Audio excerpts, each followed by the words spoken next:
Rowlatt satyagraha. Okay, இந்தியாவோட first mass satyagraha. ஓகேங்களா, mass strike. Okay, Gandhi வந்து என்ன பண்றாருன்னு பார்த்தீங்கன்னா சத்தியாகிரகா சபா அப்படின்னு சொல்லிட்டு ஒன்று ஆர்கனைஸ் பண்றாரு. எதுக்காக? இந்த பிளாக் ஆக்டை சேலஞ்ச் பண்றாரு. ஓகே, பிளாக் ஆக்டை சேலஞ்ச் பண்றாரு. This was the first time national movement அப்படின்றது எலைட் டிஸ்கஷன்ல இருந்து நேஷன் வைடு ஹர்த்தால், அதாவது போராட்டமா மாறுறது இப்பதான். ஏப்ரல் 6, 1916. ஏப்ரல் 6, 1916. சரி, 1919. ஏப்ரல் 6, 1919.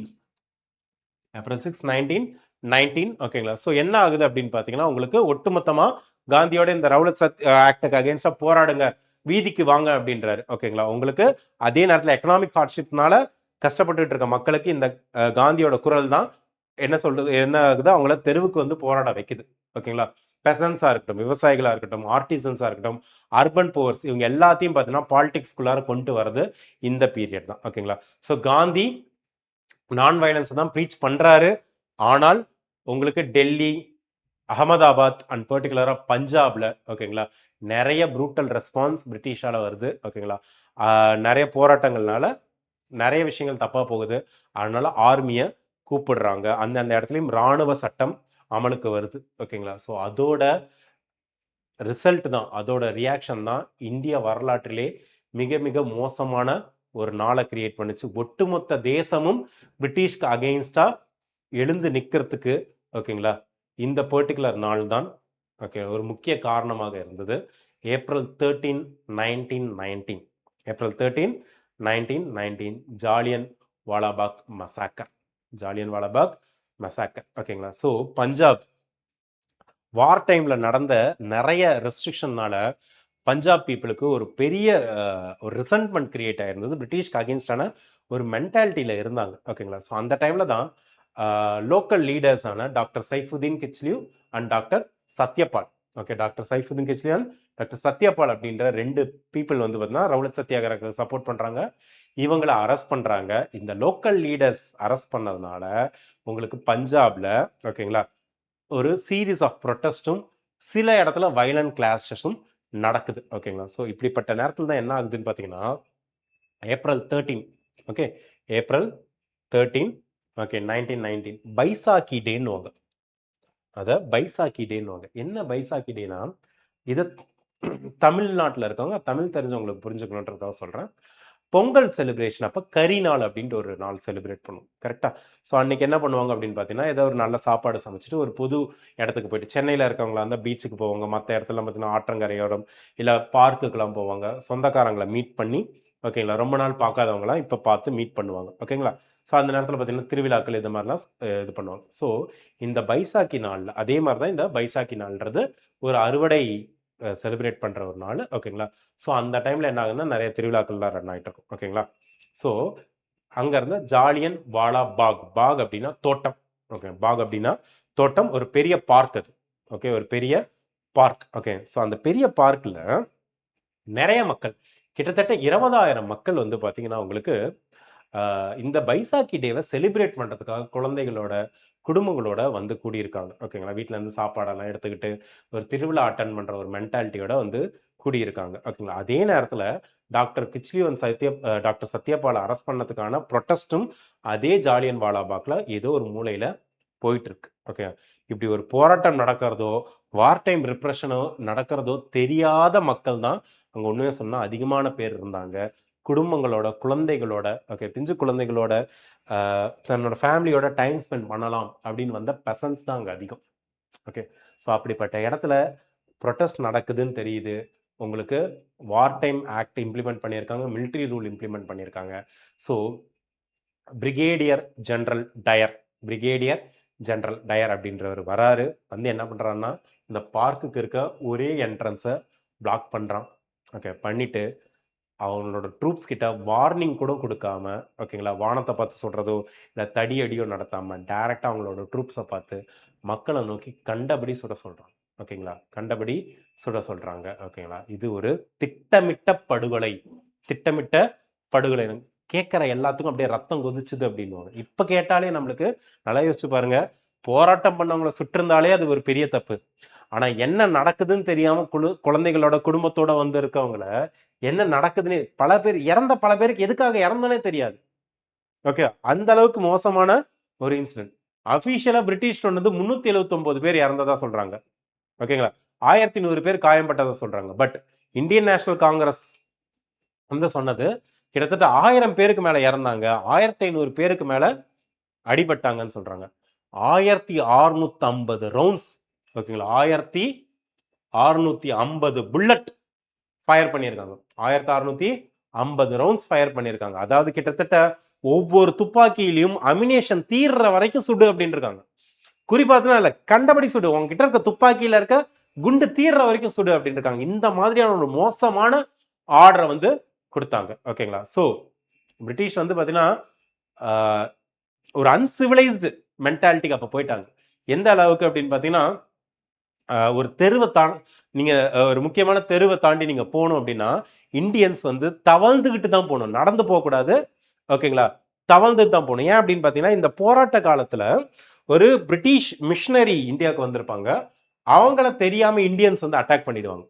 அப்படி அட்டாக் பண்ண அந்த தெருவில் என்ன ஆகுது அப்படின்னு பார்த்தீங்கன்னா, இந்தியன்ஸ் இனிமேல் நடந்து போகக்கூடாது, தவழ்ந்து தான் போகணும் அப்படின்ட்டு. அது மட்டும் இல்லாமல் பப்ளிக் ஃபிளாகிங்ஸ், திடீர்னு கூப்பிட்டு நில்லு, முதுக காட்டு, அப்படி பின்புறத்தை காட்டு அப்படின்னு சொல்லிட்டு அடிக்க ஆரம்பிச்சிருவாங்க. என்ன ஏதுன்னு நீங்க கேட்கக்கூடாது. ஓகே, என்ன ஏது அப்படின்னு சொல்லிட்டு கேட்கவே கூடாது. இந்த மாதிரியான ஒரு அட்ராசிட்டியை ஜாலியன் வாலாபாக் மசாக்கருக்கு முன்னாடியும் சரி அதுக்கு அடுத்தும் சரி பிரிட்டிஷ் நடத்திக்கிட்டே இருந்தாங்க. அவங்களோட சிவிலைஸ்டு மென்டாலிட்டி அப்படின்னு சொல்லிட்டு அவங்க ப்ராபகேட் பண்ணிட்டு இருந்தாங்க பார்த்தீங்களா, அது அவ்வளோ மோசமா அடி வாங்குனுச்சு.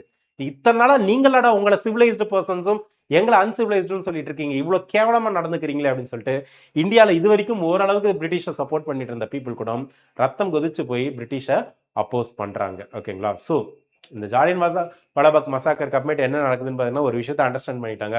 It was a point of no return. என்ன பண்ணாலும் இதை சரி பண்ண முடியாது. உலகத்துடைய மனசாட்சியை பிடிச்சு இந்த இன்சிடென்ட் உழுக்குது.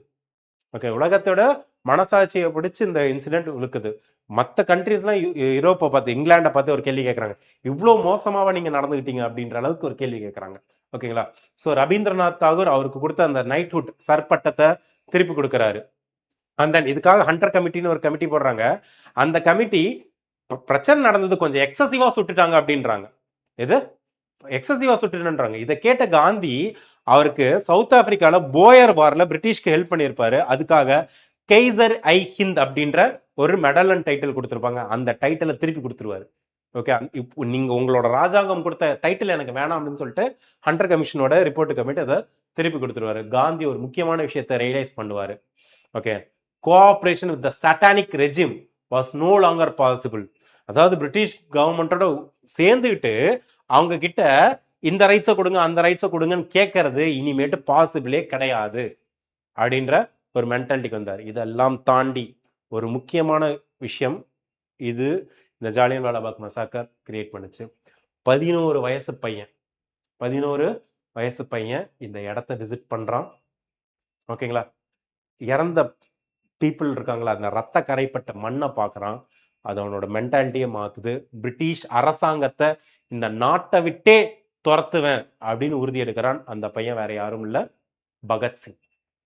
23 வயசுல இந்த நாட்டுக்காக தன்னுடைய உயிரை கொடுத்த பகத்சிங், அவரோட மைண்ட் செட்டில் பிரிட்டிஷ்க்கு அகெயின்ஸ்டா போராடணுன்ற எண்ணத்தை கிரியேட் பண்ணது இந்த ஜாலியன் வாலாபாக். ஓகேங்களா, ஸோ எப்படி இந்த கன் ஃபயர் ஆர்டர் பண்ணது உங்களுக்கு வந்து ஜெனரல் டயர். ஓகேங்களா, அதே மாதிரி இதுக்காக இந்த அல்டிமேட் ஆர்டர் கொடுத்தது வந்து பார்த்தீங்கன்னா உங்களுக்கு மைக்கேல் ஓட்வயர் அப்படின்ற கலெக்டர். ஓகேங்களா, அந்த இடத்தோட அத்தாரிட்டி. அந்த பர்சனை 1940 இந்தியாவை சேர்ந்த Uttam Singh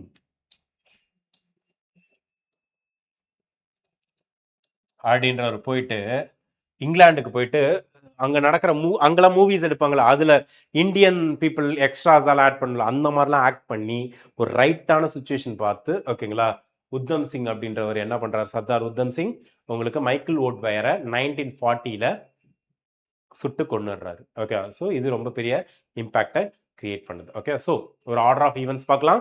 Rowlatt act March 1919 pass பண்றாங்க. Sir Sidney Rowlatt revolutionary crimes act. Okay, so no trial அப்படின்றத இன்ஸ்டிடியூஷனலைஸ் பண்றாங்க. இது ரொம்ப பெரிய தப்பான விஷயம். இதுக்காக ஏப்ரல் 6 1919ல மகாத்மா காந்தி ரவுலத் சத்தியாகிரகாவை லான்ச் பண்றாரு. இது இவரோட first pan India mass strike. Okay, இதை தொடர்ந்து ஏப்ரல் 13ஆம் தேதி ஜாலியன் வாலாபாக் அப்படின்ற பஞ்சாப் அம்ரிஸ்டர்ல இருக்க ஒரு பார்க்ல சில பேர் ப்ரொடெஸ்ட் பண்றாங்க, நிறைய பேர் பைசாக்கியை செலிப்ரேட் பண்றதுக்காக வந்திருக்காங்க. அவங்க எல்லாம் பார்த்தீங்கன்னா சுட்டு கொல்லப்படுறாங்க. கிட்டத்தட்ட 1000 பேருக்கு மேலே சுட்டு கொல்லப்பட்டதா இந்தியன் சைட்ல இருந்து சொல்றாங்க. இதுக்கு பிரைமரி ரீசன் ஜெனரல் டயர். ஓகேங்களா, டிசிசிவ் மொமெண்ட் ஆஃப் ஏலினேஷன். இந்தியாவில் பிரிட்டிஷை மிக கேவலமாக மக்கள் பார்க்க ஆரம்பிச்ச மொமெண்ட் இதுதான். ஓகேங்களா, அந்த வித்ட்ரால் ஏப்ரல் 18 1918 அப்போ உங்களுக்கு என்ன ஆகுது அப்படின்னு பார்த்தீங்கன்னா, உங்களுக்கு நிறைய வயலன்ஸ் வரதுனால இந்த ரவுலத் சத்தியாகிரகாவை மகாத்மா காந்தி வித்ட்ரா பண்ணிடுறாரு. ஓகேங்களா, இதில் ஒரு முக்கியமான விஷயத்தை அண்டர்ஸ்டாண்ட் பண்ணிக்கணும். Dyer didn't just fire on a crowd.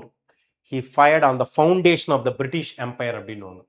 He fired on the foundation of the British Empire அப்படின்னுவாங்க. ஓகேங்களா, ஜாலியன் வாலாபாக் அப்படின்றது இந்தியன் ஹிஸ்டரியில் ஒரு டிசிசிவ் மூமெண்ட். ஓகே, ஸோ என்ன ஆகுது அப்படின்னு பார்த்தோன்னா, இந்த இன்சிடென்ட்டுக்கு முன்னாடி நிறைய இந்தியன்ஸ் இங்கிலாண்டில் இருக்க பிரிட்டிஷ் வந்து பார்த்தீங்கன்னா, ஓகே, இங்கிலாண்டில் இருக்க பிரிட்டிஷ் வந்து ஃபேர் மைண்டட் பீப்புள் தான், பட் ஒரு மிஸ்டேக்கன் ஐடியாலஜியோடு இருக்காங்க அப்படின்றாங்க. ஆனால் இதுக்கு அப்புறமேட்டு ஒரு விஷயத்தை அண்டர்ஸ்டாண்ட் பண்ணிக்கிறாங்க. இந்த பிரிட்டிஷ் ராஜ்ன்றது ஒரு மாரல் டெசர்ட். அவங்ககிட்ட நியாய தர்மம்லாம் நீ எதிர்பார்க்கவே கூடாது. ஓகேங்களா அப்படின்றாங்க. இதுதான் காந்தியோட நான் கோஆபரேஷன் மூமெண்ட்டுக்கு ஒரு எமோஷனல் ஃபியூவலா இருக்கு. ஓகேங்களா. ஸோ இதை தொடர்ந்து பிரிட்டிஷ் வந்து இந்தியன் பீப்புளை சமாதானப்படுத்துறதுக்காக உங்களுக்கு என்ன பண்றாங்கன்னு பார்த்தீங்கன்னா, ஒரு ஹண்டர் கமிட்டி அப்படின்னு சொல்லிட்டு ஒரு கமிட்டியை கிரியேட் பண்றாங்க. ஓகேங்களா, இதை வந்து பிரிட்டிஷோட ஒயிட் வாஷிங்க்கு ஒரு நல்ல ஒரு எக்ஸாம்பிளா எடுத்துக்கலாம். எதுக்காக அப்படின்னு பார்த்தீங்கன்னா, பிரிட்டிஷோட சிஸ்டமேட்டிக் ஜஸ்டிஸ் ஃபெயிலியருக்கு இது ஒரு நல்ல எக்ஸாம்பிள். ஓகேங்களா, என்ன அப்படின்னு பார்த்தீங்கன்னா, ஈவன் பிரிட்டிஷ் லாயலிஸ்டா இருந்த மாடரேட் இந்தியன்ஸ் இருக்காங்களா, அவங்களுக்கு கூட பிரிட்டிஷ் ராஜ்ன்றதை நம்பவே கூடாது, ரிஃபார்ம்ஸ்ன்றதெல்லாம் அவங்ககிட்ட எதிர்பார்க்க கூடாதுன்னு உணர்த்தினது இந்த ஹண்டர் கமிட்டி. ஜாலியன் வாலாபாக் மசாக்கரை தொடர்ந்து போடப்பட்ட ஹண்டர் கமிட்டி தான். ஏன்னா செஞ்சது தப்பே இல்லைன்ற மாதிரி பேசுவாங்க. ஓகேங்களா, ஸோ இந்த மசாக்கர், ஜாலியன் வாலாபாக் மசாக்கர்ன்றது ஒரு பிசிக்கல் ஊண்டா தான் இந்தியன்ஸ் கிட்ட இருக்கும். ஆனால் இந்த ஹண்டர் கமிட்டியோட ரிப்போர்ட்ன்றது ஒரு intellectual insult on the Indian நேஷனலிஸ்டா இருக்கும். ஓகேங்களா, இதனால தான் பூர்ண ஸ்வராஜ் வேணும் அப்படின்னு கேட்டு போராடுறதுக்கு ஒரு முக்கியமான காரணமாகவே இருக்கும். ஓகேங்களா, ஸோ இந்த ஹண்டர் கமிட்டின்றது என்ன அப்படின்னு பார்த்தீங்கன்னா, இதோட original name the disorders enquiry committee. ஓகேங்களா, ஸோ இதை லீட் பண்ணவர் லார்ட் வில்லியம் ஹண்டர். அதனால என்ன ஆகுதுன்னு பார்த்தீங்கன்னா, இதை ஹண்டர் கமிட்டி அப்படின்னு சொல்லுவாங்க. ஓகேங்களா, ஸோ ஓரளவுக்கு இதை நியாயமானதா காட்டணும் அப்படின்றதுக்காக என்ன பண்றாங்க, ஒரு 3 இந்தியன்ஸை சேர்த்திருப்பாங்க. யூபிஎஸ்சி ப்ரிலிம்ஸ்ல கேட்ட question. Sir Chiman Lal Harilal Setalvad, Bombay university member. And then Pandit Jagat Narayan, United Province member. Sardar Sahibzada Sultan Ahmed Khan, குவாலியர்ல இருந்து வர ஒரு மெம்பர். ஓகேங்களா, ஸோ இந்த 3 பேரையும் சேர்த்து என்ன பண்ணியிருப்பாங்க அப்படின்னு பார்த்தீங்கன்னா, ஒரு கமிட்டி கிரியேட் பண்ணியிருப்பாங்க. பிரிட்டிஷ் தான் ப்ரிடாமினண்டா இருப்பாங்க. ஓகேங்களா, ஸோ ஜெனரல் டயர் இருக்காரு பார்த்தீங்களா, அவரை கூப்பிட்டு விசாரணை பண்ணுவாங்க. ஓகே, கொஞ்சம் கூட குற்ற உணர்ச்சியே இல்லாம பேசுவாரு. அது மோஸ்ட் இம்பார்ட்டன்ட்லி இது ஒரு சைக்கலாஜிக்கல் வார்ஃபேர் தான், இதை வேணுனே தான் பண்ண, என்ன கொஞ்சம் அதிகமா பேர் இறந்துட்டாங்க அப்படின்னு. ஓகேங்களா, கொஞ்சம் அதிகமா பேர் இறந்துட்டாங்க, மற்றபடி இது நான் வேணுனே தான் பண்ணேன் அப்படின்னு, தெரியாம பண்ணிட்டேன், ஓகேங்களா, தேவைக்கு அதிகமா சுட்டேன், அந்த மாதிரிலாம் எதுவுமே சொல்லல. ஆமா, தெரிஞ்சே தான் பண்ணேன், ஒரு சைக்கலாஜிக்கல் டெரரை கிரியேட் பண்ணணும் தான் பண்ணேன் அப்படின்னு. ஓகேங்களா, ஸோ அதுக்கு வந்து ஒரு மாரல் கிரவுண்டை வேற தேடுவார். ஓகேங்களா, அவரோட கோல்ன்றது இந்தியன் பீப்புளோட மைண்ட்ல டெரரை ஸ்ட்ரைக் பண்றதுக்காகவும் மாரல் ஸ்டேச்சர் ஆஃப் ரிபல்ஸை குறைக்கிறதுக்காகவும் தான் அப்படின்னுவாரு. ஓகேங்களா, அது மட்டும் இல்லாமல் ரொம்ப இம்பார்ட்டன்ட் இன்னொரு விஷயத்த சொல்லுவார். ஃபயர் பண்ணாம, அதாவது நேரடியாக சுடாம, ஓகேவா, உங்களுக்கு மேல் பார்த்து சுட்டோ இல்லை தடியடி நடத்தி என்னால் கணச்சிருக்க முடியும். ஆனா அப்படி பண்ண அப்படின்னா மக்கள் என்னை பார்த்து சிரிச்சு என்னை ஒரு முட்டாள் மாதிரி ஃபீல் பண்ண வைப்பாங்க. அப்படி நான் ஃபீல் பண்ணக்கூடாதுன்றதுக்காக தான் டைரக்டா மக்களை பார்த்து சுட்டேன் அப்படின்னுவாரு. அது மட்டும் இல்லாமல் ஏன் சுட்டு அதுக்கப்புறமேட்டு கஷ்டப்பட்ட மக்களை காப்பாத்துறதுக்கு நீங்க எந்த ஒரு இதுவும் இல்லை, எந்த ஒரு முயற்சியும் எடுக்கல, ஏன்னா அப்படி பண்ணியிருந்தீங்கன்னா இன்னும் உயிரிழப்பு அதிகமா குறைஞ்சிருக்குமேன்னு கேட்பாங்க. அதுக்கு அவர் என்ன திமிர ஒரு பதில் சொல்லுவான். என்ன சொல்லுவான்னு பார்த்தீங்கன்னா, என்னோட வேலை ஊண்டானவங்களை ட்ரீட் பண்றதோ இல்லை சாக கிடக்கிறவங்கள காப்பாத்துறதோ கிடையாது அப்படின்னு, அது என்னோட வேலையே கிடையாது அப்படின்னு ஒரு ஸ்டேட்மெண்ட் சொல்லுவான். இது கேட்டு ரொம்ப பெரிய பிரச்சனையாகும். ஓகேங்களா, ஏன்னா இதெல்லாம் இந்தியன் ப்ரெஸ்ல ஈஸியா ரிலீஸ் ஆகிட்டே இருக்கும். ஓகேங்களா, ஸோ இந்த ஹண்டர் கமிட்டியோட ரிப்போர்ட்டை மார்ச் 1920 ரிலீஸ் பண்ணுவாங்க. இது இந்தியன் ஒரு மென்டாலிட்டி மேல ஒரு அரைவிட்ட மாதிரி இருக்கும். ஓகேங்களா, அதாவது ஒரு ரியாலிட்டி கொண்டு வந்த மாதிரி இருக்கும். ஓகேங்களா, மெஜாரிட்டி ரிப்போர்ட் இந்தியன் பிரிட்டிஷ் கொடுத்துருப்பாங்க.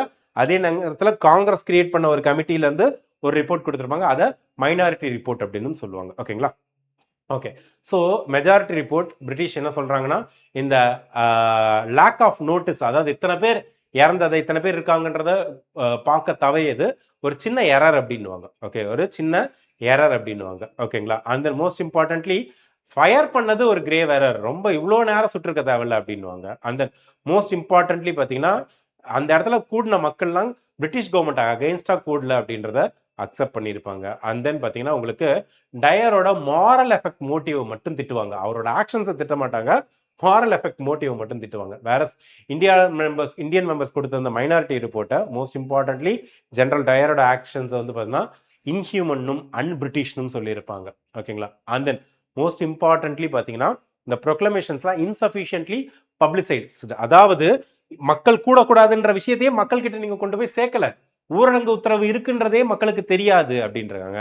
அது மோஸ்ட் இம்பார்ட்டன்ட்லி ஜெனரல் டயர் அந்த இடத்துல காயப்பட்டவங்களுக்கு கண்டிப்பா போய் ஹெல்ப் பண்ணியிருக்கணும் அப்படின்னுவாங்க. ஓகேங்களா? அது மட்டும் இல்லாமல் இந்த க்ரௌடு சுடுறதுக்கு முன்னாடி அமைதியா தான் இருந்தாங்க, அவங்க போராடுறதுக்காக வரல அப்படின்றத சொல்லுவாங்க. ஓகேங்களா? பட் இது எதுவுமே பார்த்தீங்கன்னா உங்களுக்கு அந்த இடத்துல எடுபடாது. ஓகே. ஸோ இந்த கமிட்டியோட ரிப்போர்ட் ஃபினிஷ் பண்றதுக்கு முன்னாடி பிரிட்டிஷ் என்ன பண்ணுவாங்கன்னா இன்டெம்னிட்டி ஆக்ட்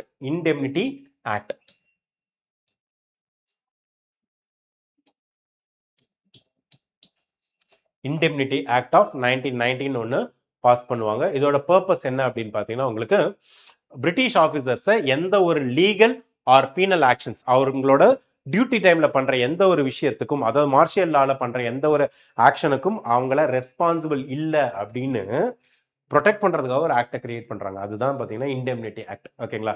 இதுக்காக பிரிட்டிஷ் இந்த மாதிரி கிரியேட் பண்ணோடனே இந்தியன் நேஷனலிஸ்ட் இருக்காங்க பார்த்தீங்களா, மோதிலால் நேரு அண்ட் அதர்ஸ் எல்லாம் இதை ஒயிட் வாஷிங் பில் அப்படின்னு சொல்லுவாங்க. எதனால அப்படின்னு பார்த்தீங்கன்னா, லீகலா நீங்க மர்டரை வந்து லீகலைஸ் பண்றீங்க, மர்டரர்ஸை இம்யூனைஸ் பண்றீங்க அப்படின்னு. சட்டம்ன்றது அனைவருக்கும் சமமா இருக்கணும், ஆனா இவங்க பண்ற கொலையை கூட நீங்க நியாயப்படுத்துறீங்க அப்படின்னு சொல்லிட்டு இதை ஒயிட் வாஷிங் பில்ன்றாங்க. இன்டெம்னிட்டி ஆக்ட் ஆஃப் 1919 உங்களுக்கு ஒயிட் வாஷ் அப்படின்றாங்க. ஓகேங்களா? ஸோ இது எண்ட் ஆன் அப்டேட் பார்த்தீங்கன்னா என்ன நடக்குது இந்தியாவில். ஓகே, பிரிட்டிஷ் கவர்மெண்ட்ன்றது ஹீரோவா இல்லை வில்லனா அப்படின்ற ஆஸ்பெக்ட். ஓகேங்களா? ஸோ இங்கிலாண்டில் நடந்த ரியாக்ஷன் அப்படின்றதுனா ஒட்டுமொத்த பிரிட்டிஷோட மென்டாலிட்டியும் ஒரு டிஃப்ரென்ஸை கிரியேட் பண்ணுது. கவர்மெண்ட் என்ன பண்ணுறாங்க அந்த டைமில், வின்ஸ்டன் சர்ச்சில் அப்போ செக்ரட்டரி ஆஃப் ஸ்டேட் ஆஃப் வாரா இருக்காரு, அவர் வந்து பார்த்தீங்கன்னா இந்த ஆக்டை மான்ஸ்டர்ஸ் அப்படின்னு சொல்றாரு. அது மட்டும் இல்லாமல் ஜெனரல் டயரை அவரோட கமாண்ட்லேருந்து ரிலீவ் பண்ணுறாங்க அண்ட் இங்கிலாந்துக்கு பாதி சம்பளத்தோட அனுப்புறாங்க. ஆனால் எந்த ஒரு லீகல் ஆக்ஷனும் அவர் மேல எடுக்கல. அது மட்டும் இல்லாமல் இந்தியர்களை அசிங்கப்படுத்துற மாதிரியான ஒரு விஷயத்த பண்ணாங்க. இங்கிலாந்துல இருந்த பிரிட்டிஷ் பார்லிமெண்ட்ல இருந்த ஹவுஸ் ஆஃப் லார்ட்ஸ் இருக்காங்க பாத்தீங்களா, அவங்க இந்த ஜெனரல் டயரை சப்போர்ட் பண்றாங்க. ஓகேங்களா? மார்னிங் போஸ்ட் அப்படின்ற ஒரு நியூஸ் பேப்பர் 26,000 பவுண்ட், 26,000 பவுண்ட், இந்த காலத்துல அது கிட்டத்தட்ட 1 கோடி ரூபாய்க்கு சமம். அந்த அமௌண்ட்டை கலெக்ட் பண்றாங்க. ஓகேங்களா? Rudyard Kipling, famous poet Rudyard Kipling, இந்த மாதிரியான பர்சன்ஸ்லாம் இதுக்கு கான்ட்ரிபியூட் பண்றாங்க. ஓகே, யாரு இந்தியாவில் கொலை பண்ணிட்டு போன ஒரு பர்சனை, கிட்டத்தட்ட 1000 பேர் மேல கொலை பண்ணிட்டு போன ஒரு பர்சனுக்கு சம்பளத்தை குறைச்சாங்கன்றதுக்காக அதை அப்போஸ் பண்ணி அவருக்காக 26,000 பவுண்டு கலெக்ட் பண்றாங்க. இதை சப்போர்ட் பண்ணது ஃபேமஸ் போயட்டான ருட்யார்ட் கிப்ளிங். ஓகேங்களா? அண்ட் தென் மோஸ்ட் இம்பார்ட்டன்ட்லி என்ன ஆகுது அப்படின்னு பார்த்தீங்கன்னா, இந்த டைமில் சீக்ஸ், ஏன்னா பஞ்சாபில் சீக்ஸ் வேர் த ப்ரிடாமினன்ட் கம்யூனிட்டி. ஓகேங்களா? ஸோ அவங்களோட அம்ரிஸ்டரோட கோல்டன் டெம்பிளுக்கு கவர்மெண்ட் என்ன பண்ணுறாங்கன்னா ஒரு அத்தாரிட்டியை அப்பாயிண்ட் பண்ணுறாங்க. ஓகே, அப்படி அப்பாயிண்ட் பண்ண அத்தாரிட்டியான அரூர் சிங்ன்றவர் என்ன பண்ணுறாருன்னா ஜெனரல் டயரை ஹானர் பண்ணுறது மட்டும் இல்லாமல் அவருக்கு சீக் அப்படின்ற பதவியும் கொடுக்குறாரு. அவரும் ஒரு சீக் தான்ற. இது பஞ்சாப் சீக்ஸோட மைண்டில் ஒரு ஆறாத காயத்தை கிரியேட் பண்ணிடுச்சு. இது ஆறாத ஒரு காயத்தை வந்து பார்த்தீங்கன்னா கிரியேட் பண்ணிடுச்சு. இது ரொம்ப ரொம்ப மோசமான விஷயமா இருக்கு. ஓகேங்களா? ஸோ இந்த பீரியட் ஓகேங்களா, ஹண்டர் கமிட்டி அப்படின்றது இந்தியன் பீப்புள் பிரிட்டிஷ் மேலே வச்சிருந்த நம்பிக்கை மேல, அந்த அந்த நம்பிக்கையின் மேல புதைச்ச அந்த இது இருக்கு பார்த்தீங்களா, சவப்பெட்டி இருக்குல்ல, அதன் மேலே அடிக்கப்பட்ட கடைசி ஆணி அப்படின்னு சொல்லலாம். என்ன, பிரிட்டிஷ் வந்து பார்த்தீங்கன்னா மாஸ் மர்டரருக்கு பென்ஷனையும் பப்ளிக் ஃபண்டையும் கொடுத்ததை பார்த்து cooperation with the satanic regime was impossible அப்படின்னு சொல்லிட்டு நான் கோஆப்ரேஷனுக்கு காந்தி மாறுறாரு. ஓகேங்களா. அண்ட் குருத்வாரா, ஓகேங்களா, உங்களுக்கு கோல்டன் டெம்பிளோட அத்தாரிட்டி வந்து ஜெனரல் டயருக்கு உங்களுக்கு பட்டம் கொடுக்கறத பார்த்துட்டு உங்களுக்கு என்ன ஆகுது அப்படின்னு பார்த்தீங்கன்னா, அகாலி மூமெண்ட் அப்படின்றவங்க கிரியேட் ஆகுறாங்க. அவங்க தான் குருத்வாராஸை ப்ரோ பிரிட்டிஷ் மஹான்ஸ் கிட்ட இருந்து காப்பாத்துறாங்க. ஓகேங்களா, காப்பாத்துறாங்க. ஓகேங்களா. And then Udham Singh, okay, Hunter கமிட்டியோட ஃபெயிலியர். ஓகேங்களா. உத்தம் சிங்ன்ற ஒரு பர்சனை கிரியேட் பண்ணுது. ஓகேங்களா. அவர் ரெவல்யூஷனரி வெஞ்சன்ஸ்க்கு ஸ்டார்ட் பண்றாரு. மைக்கேல் ஓடயரா அல்டிமேட்லி, யாரு, ஜெனரல் டயர் கிடையாது, மைக்கேல் ஓடயரா அல்டிமேட்லி, ஏன்னா ஆர்டர் கொடு எய்தவன் தான். ஓகே, சுட்டது வேணா இந்த ஜெனரல் டயரா இருக்கலாம், ஆனா சுட சொன்னது மைக்கேல் ஓடயர். அந்த மைக்கேல் ஓடயர் தான், அதாவது அம்ப கொல்லக்கூடாது, எய்தவனை தான் கொல்லணும் அப்படின்னு சொல்லிட்டு மைக்கேல் ஓடயரை 1940ல உத்தம் சிங் கொல்லுவாரு. ஓகே, ஸோ இது ரொம்ப இம்பார்ட்டண்ட்டான period. Okay, so Hunter committee பிரிட்டிஷோட ஜஸ்டிஸ் அப்படின்றது பிரிட்டிஷோட பிரஸ்டீஜை காப்பாற்றுறதுக்காக பிரிட்டிஷ் வந்து ஜஸ்டிஸை ஸ்டாப் பண்ணுவாங்க அப்படின்றத இந்தியன்ஸ்க்கு ப்ரூவ் பண்ணது. ஓகே, டயரை ப்ரொடெக்ட் பண்ணது மூலமா பிரிட்டிஷ் என்ன நினைச்சாங்க, அவங்களோட பிரஸ்டீஜை காப்பாத்திட்டு தான் நினைச்சாங்க. பட் இன் ரியாலிட்டி அவங்களோட எம்பையரை லாஸ் பண்ணிட்டாங்க. ஓகே, அண்ட் மோஸ்ட் இம்பார்ட்டன்ட்லி இந்த ஒயிட் வாஷிங் பில், இன்டெமினிட்டி பில் இருக்குல்ல, இதன் மூலமா காங்கிரஸ்க்கு ஒரு விஷயத்தை அண்டர்ஸ்டாண்ட் நினைக்கிறாங்க. இதுக்கு மேல பிரிட்டிஷோட கமிஷன்லாம் நம்பிட்டு இருந்தோம்னா ஜஸ்டிஸ்லாம் கிடைக்காது அப்படின்னு சொல்லிட்டு. ஸோ காங்கிரஸ் சொன்ன பார்த்தீங்களா, காங்கிரஸ் ஒரு கமிட்டி கிரியேட் பண்றாங்க, காங்கிரஸ் என்கொயரி கமிட்டி அப்படின்ட்டு. ஓகேங்களா. ஸோ ஒரு கவுண்டர் நரேட்டிவ் கிரியேட் பண்றாங்க. அஃபிஷியல் ஹண்டர் கமிட்டி கொடுத்த ரிப்போர்ட்டுக்கு அகேன்ஸ்டா இவங்க ஒரு கமிட்டியை ஒரு நரேட்டிவை கிரியேட் பண்றாங்க. இது ரொம்ப ரொம்ப இம்பார்ட்டன்ட். ஏன்னா பொலிட்டிக்கல் செல்ஃப் ரிலையன்ஸ் இந்தியன்ஸ்க்கு வேணும்னு சொல்றதுக்கான பேஸ் எங்க தான் கிரியேட் ஆகுது. பிரிட்டிஷை நம்பாத, நீ வந்து கிரியேட் பண்ணு அப்படின்றது தான் செல்ஃப் ரிலையன்ஸ். அதை இந்த இடத்துல தான் கிரியேட் பண்றாங்க. ஓகேங்களா. ஸோ இந்தியன் லீடர்ஷிப் இனிமேட்டு பிரிட்டிஷ் சொல்றது தான் இந்தியன் ஹிஸ்டரி அப்படின்ற மென்டாலிட்டில இருந்து நாங்க உண்மையான ஹிஸ்டரியை சொல்றோம் அப்படின்ற சுச்சுவேஷனுக்கு மாத்தினது. ஓகேங்களா. ஹண்டர் கமிட்டி அப்படின்றது ஒரு ஒயிட் வாஷிங் எக்ஸசைஸா பார்த்தாங்க. காங்கிரஸோட ரிப்போர்ட்ன்றது மெட்டிகுலஸா கிரியேட் பண்ண ஒரு டாக்குமெண்ட், கொலோனியல் புரூட்டாலிட்டி அப்படின்றத வெட்ட வெளிச்சத்துக்கு கொண்டு வந்தது. ஓகேங்களா. இந்த கமிட்டி வந்து ஒரு ஹெவி வெயிட் கமிட்டி அப்படின்னு சொல்லுவாங்க. ஏன்னா இவங்க வெறும் போராட மட்டும் செய்யல, அவங்களோட பெஸ்ட் லீகல் அண்ட் பொலிட்டிக்கல் மைண்ட்ஸை ஒரு நல்ல ப்ரொஃபஷனலான அஃபீஷியல் நான் அஃபீஷியல் என்கொயரி கிரியேட் பண்றதுக்கான ஒரு பெஸ்டான கமிட்டியை கிரியேட் பண்ணாங்க. இருக்கிறதுலே பெஸ்டான லாயர்ஸ். ஓகேங்களா. யாரு, மகாத்மா காந்தி. ஓகேங்களா. அவர் தான் மோஸ்ட் ஆஃப் த ரிப்போர்ட்டை கிரியேட் பண்றாரு. மோத்திலால் நேரு, ஜவஹர்லால் நேருவோட அப்பா, lawyer. Okay, CR Das, Chittaranjan Das, okay, அவரும் lawyer. Abbas Tyabji and MR Jayakar, இந்த மாதிரியான இம்பார்ட்டன்டான லீகல் மைண்ட்ஸை வச்சு ஒரு இதை கிரியேட் பண்றாங்க. ஓகேங்களா. பிரிட்டிஷ் அஃபீஷியல்ஸ் அவங்க வந்து மிலிட்ரி பீப்புள் கிட்ட இருந்து மட்டும்தான் டெஸ்டிமோனிஸ் கேட்டிருப்பாங்க. ஆனால் காங்கிரஸ் கமிட்டி இந்தியாவில் ஜாலியன் வாலாபாக் மசாக்கர்ல பிழைத்தாங்க பார்த்தீங்களா, அந்த குண்டடிப்பட்டு பிழைச்சவங்க ஐ விட்னஸஸ் இருக்காங்களா, அவங்க கிட்ட டைரக்டா போய் மீட் பண்ணி அவங்க கிட்ட இருந்து டெஸ்டிமோனிஸ் வாங்கினாங்க. ஓகேங்களா. And then most importantly first ஹேண்டா சஃபர் ஆன பீப்புள். ஓகேங்களா. அதையும் மார்ஷியல் லா போட்டிருந்தாங்க பார்த்தீங்களா பஞ்சாப்ல, அதனால டைரக்டா சஃபர் ஆன பீப்புளையும் டைரக்டா போய் பார்த்தாங்க. ஓகேங்களா. ஸோ அவங்களோட என்ன கண்டுபிடிச்சாங்க அப்படின்னு பார்த்தீங்கன்னா, மோஸ்ட் இம்பார்ட்டன்ட்லி ரொம்ப நேரடியா இருந்தது. ஹண்டர் கமிட்டியை விட, ஹண்டர் கமிட்டியில் என்ன சொன்னாங்க, தெரியாம சுட்டுட்டாங்கன்னு, அதை விட டைரக்டா இது ஒரு திட்டமிட்ட படுகொலை அப்படின்னாங்க. ஓகேங்க, திட்டமிட்ட படுகொலைனாங்க. டயர் ஒன்றும் தெரியாமலாம் போய் சுடலை, ஏன்னா அத்தனை பேர் அத்தனை கண்ணோட கூட்டிட்டு போனவர் சுட்டு கொல்லணுன்ற எண்ணத்தோட தான் போனாரு. அங்க போய் ப்ரொட்டஸ்டர்ஸை பார்த்து இந்த ஆக்ஷனை பண்ணல, போறப்பயே அந்த மென்டாலிட்டியோட தான் போனாருன்னு சொல்லுவாங்க. ஓகே, ஸோ என்ன ஆகுது அப்படின்னு பார்த்தீங்கன்னா, டயரோட ஆக்ஷனை calculated cold blooded murder and inhuman அப்படின்னு சொல்லுவாங்க. Calculated cold blooded murder and inhuman ஆக்டிவிட்டின்னு சொல்லுவாங்க. அண்ட் மோஸ்ட் இம்பார்ட்டன்ட்லி பிரிட்டிஷர்ஸை இந்தியன்ஸ் தான் தூண்டுனாங்க அப்படின்னு சொல்ற விஷயத்த இவங்க அக்செப்ட் பண்ணிக்க மாட்டாங்க. ரெண்டாவது, அங்க இருந்த மிலிட்ரி லா, மார்ஷியல் லாவை எந்த ஒரு வகையிலும் ஜஸ்டிஃபை பண்ண முடியாது அப்படின்வாங்க. எதுக்காக, அந்த இடத்துல ஆர்டர் மெயின்டைன் பண்றதுக்காக தான் இதை போட்டேன் அப்படின்வாங்க. பட் ஆனா அதே நேரத்துல இது ஆர்டர் மெயின்டைன் பண்றதுக்காக இல்ல, பஞ்சாப் பீப்புளோட கௌரவத்தை டேமேஜ் பண்றது, ஹியூமிலியேட் பண்றதுக்காகவும் அவங்களோட கௌரவத்தை டேமேஜ் பண்றதுக்காக தான் இந்த மார்ஷியல் லாவே பாஸ் பண்ணியிருக்கீங்க அப்படின்னு சொல்லுவாங்க. அண்ட் தென் பிரிட்டிஷோட இன்டென்ட் இங்க என்ன, உங்களுக்கு பஞ்சாப் பீப்புளோட மைண்ட்ல அண்ட் இந்தியன் பீப்புளோட மைண்ட்ல டெரரை ஸ்ட்ரைக் பண்ணுன்றது மட்டும்தான் உங்களோட எண்ணம். அது மட்டும் இல்லாமல் ரவுலட் சத்தியாகிரகா மாதிரி இன்னொரு ஆக்டை வந்து நீங்க ப்ரொட்டஸ்ட் பண்ணக்கூடாது, ப்ரொட்டஸ்ட்னு வெளியில வந்தாலே பயப்படணும், சுட்டுக்கொல்லப்படுவாய் அப்படின்னு தெரிஞ்சுக்கணுன்றதுக்காகவே தான் அதை பண்ண அப்படின்றது தான் உங்களோட எண்ணம் அப்படின்னுவாங்க. ஓகேங்களா. ஸோ இப்போதான் காங்கிரஸோட மென்டாலிட்டி பெட்டிஷனர்ல இருந்து ப்ரொட்டஸ்டர் ஆர் ப்ராசிக்யூட்டர் அப்படின்ற மென்டாலிட்டிக்கு மாறும். சைக்கலாஜிக்கல் ஷிஃப்ட் கிடைக்கும். ஓகேங்களா. ஃபர்ஸ்ட் ஓல்டு காங்கிரஸோட வே என்னவா இருக்கும்? பிரிட்டிஷோட புக்ஸ் ரிப்போர்ட்ஸை நம்பி தான் இருப்பாங்க. இப்போ அவங்களோட ஓன் எவிடன்ஸ் பேஸ்டு ரிப்போர்ட்டை கிரியேட் பண்றாங்க. ஓகேங்களா? ஆஃப்டர் திஸ் ஜாலியன் வாலாபாக் மசாக்கர் 1919. ஓகேங்களா? இதுக்கு முன்னாடி பார்த்தீங்கன்னா பிரிட்டிஷோட ஜஸ்டிஸ் அப்பீல் பண்ணிட்டு இருந்தாங்க. வேற இப்போ ஓப்பனாவே காந்தி சொன்ன கண்டம்னேஷன் ஆஃப் சாட்டானிக் ரெஜிம், சாத்தானுடைய ஆட்சி அப்படின்வாங்க. ஓகேங்களா? அண்ட் தென் என்ன டிமாண்ட் பண்றாங்க? டிசிப்ளினரி ஆக்ஷன்ஸ் தான் இதுக்கு முன்னாடி. சார் இவங்க அங்க சுட்டுட்டாங்க பாருங்க, ஏதாவது இது பண்ணுங்க அப்படின்னா. ஆனால் இந்த டைம்ல கம்ப்ளீட்டான ஸ்வராஜ் வேணும், பனிஷ்மெண்ட், தப்பு செஞ்சவங்களுக்கு பனிஷ்மெண்ட் கொடுங்க அப்படின்னு சொல்லிடுவாங்க. இது கம்ப்ளீட்டான சைக்கலாஜிக்கல் சேஞ்ச் ஃப்ரம் காங்கிரஸ். ஓகேங்களா? அண்ட் தென் இதுக்கு முன்னாடி பார்த்தீங்கன்னா இன்டெலெக்சுவல்ஸ் மட்டும் போராடிட்டு இருந்தவங்களுக்கு உங்களுக்கு மாசஸை கொண்டு வந்து நான் கோஆபரேஷன் மூவ்மெண்ட்ல பார்ட்டிசிபேட் பண்ண வைக்கிறதுக்கான ஒரு பிரைமரி ஈவெண்ட்டா இது அமையும். ஓகே, ஸோ காங்கிரஸோட இந்த என்கொயரி அப்படின்றது உங்களுக்கு நான் கோஆபரேஷன் மூவ்மெண்ட்டுக்கான ஒரு இன்டெலெக்சுவல் ஃபவுண்டேஷன் அப்படின்னு சொல்லலாம். நான் கோஆபரேஷன் மூவ்மெண்ட்டுக்கான ஒரு இன்டெலெக்சுவல் ஃபவுண்டேஷன் அப்படின்னு சொல்லலாம். ஏன் அப்படின்னு பார்த்தீங்கன்னா பிரிட்டிஷோட ஃபேர் பிளே அப்படின்றது ஒரு மித்து தான்.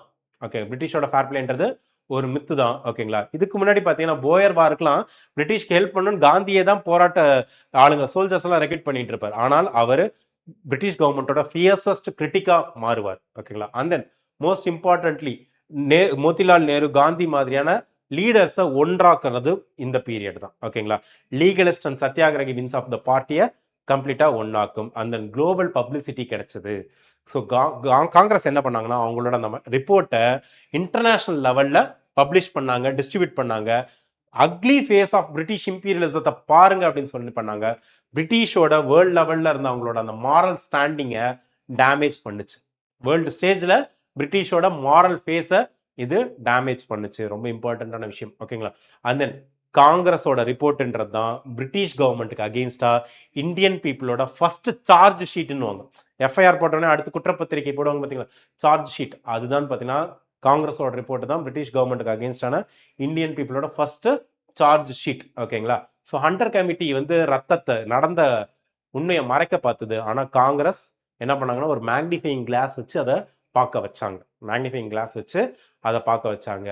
இந்த மோசமான ட்ராஜடின்றது இந்தியாவோட மெமரியில் எப்பயுமே வாழ்கிற மாதிரி ஒரு பெர்மனன்ட் பாட்டை கிரியேட் பண்ணுச்சு. எந்த ஒரு இந்தியனும் இனிமேட்டு ஜாலியன் வாலாபாக் மசாக்கருக்கு அப்புறமேட்டு பிரிட்டிஷர்ஸை ஒரு பெனவலண்ட் ரூலர்னும், ஓகேங்களா, ஒரு நியாயமான சர்வாதிகாரினும் பார்ப்பாங்க அப்படின்ற எண்ணத்தை கண்டிப்பாக துடைத்து எரிஞ்சிருச்சு. பிரிட்டிஷ் இனிமேட்டு இந்தியன்ஸ்க்கு எனிமி தான் அப்படின்ற மென்டாலிட்டியை சாலிடாக கிரியேட் பண்ணிடுச்சு.